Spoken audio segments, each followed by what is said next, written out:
Hey guys, I have a special video for you today. So, has your clear coat ever dried milky, or what they call blushing? Well, that happened to me on this piece that I did a few weeks ago in my last video. And I scoured the internet, especially YouTube, with how do you fix that milky blushing on your painted pieces after they've kind of dried. And I found no videos. I found a couple things on the internet that I had to read, but I was just really surprised no one's ever made a video about this. So this is for you guys, and it'll help a lot because apparently this does happen to a lot of people. And even in the stuff that I found on Google, they were more relating to pieces that were lacquered or used polyurethane and how to fix it. So I took note from them, and it came out great. So I'm very happy about that. So let's actually talk about blushing a little bit and what I found out. So I guess the top 3 reasons that you'll get blushing is number 1, humidity. And I lived in Florida, and I maybe not have checked the temperature in my house when it was drying. So that could have been a factor because moisture gets trapped under there. It doesn't have enough to release, and it turns that milky substance, whatever. Another reason is I applied it way too thick, which probably that was another factor I did because I do have a very heavy hand that I'm working on, and I just have a very heavy hand. So that could have been another one. And the third one was I didn't mix it enough, which I thought I did, but I don't know. So those are usually the top 3 of why it came out milky. But however it did, let's just go ahead and fix it. And that's what I'm here to do and show you today.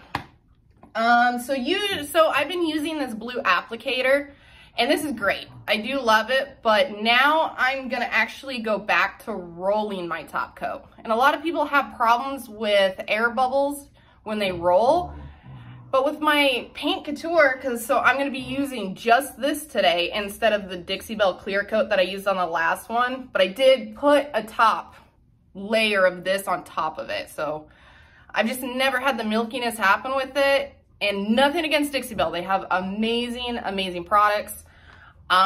It was just probably me, first time using it. So, but I'm just gonna go straight to this and just redo it all in this. So, and like I said, I'm gonna roll it this time and not use this. So, these blue sponges are great for doing sections right here, or little legs right there and over appliques. This is amazing. But my top dries way too quick while I'm trying to apply this, and I just get way more done with a foam roller.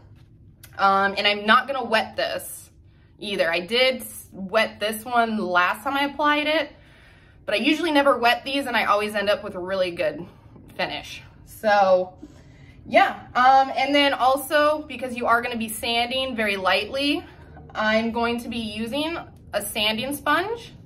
And then you can buy these, and usually they come in longer sheets, and then you just cut it to size, and then just take it and wrap it, and then you got your sanding. So I'm gonna be using these when I sand. So let's get in the video, and I'm excited to share this. It works. So let's get started. So this is how bad the blushing turned out on top of my piece. It's horrible. I knew I had to refix this. I couldn't live with this. No way was I gonna sell it like this.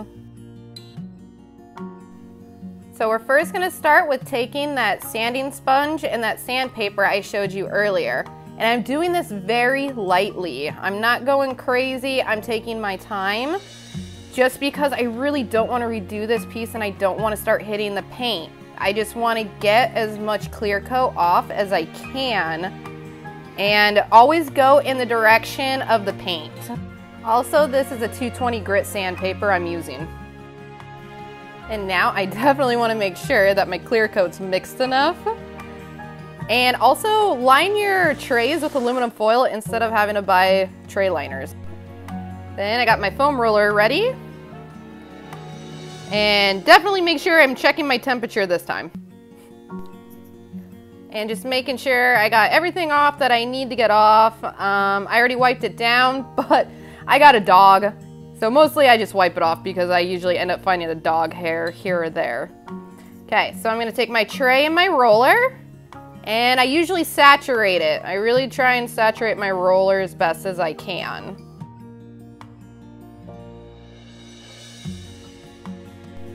Okay, I'm gonna start rolling, and I'm gonna start about 3 inches from the edge because I don't want a bunch of top coat getting on the edge and dripping over. And I'm gonna go in one single motion, and you don't wanna stop and start again. On your last roll, you wanna make it completely down the way because you'll get a lot of those stop and go marks, and you don't want that. So as you see here, I'm going down and down to really roll it out. Also, another thing, even though you sanded it and it's really white and chalky, don't freak out. That will all go away once you're done doing all of your top coat. And look how it turned out. It is a million times better. I'm completely happy. This absolutely worked. Honestly, things are never gonna be completely perfect. I'm doing everything by hand, but I think it adds character, and that's why I love doing it by hand. I'm just super happy it worked, and coming up are before and after pictures.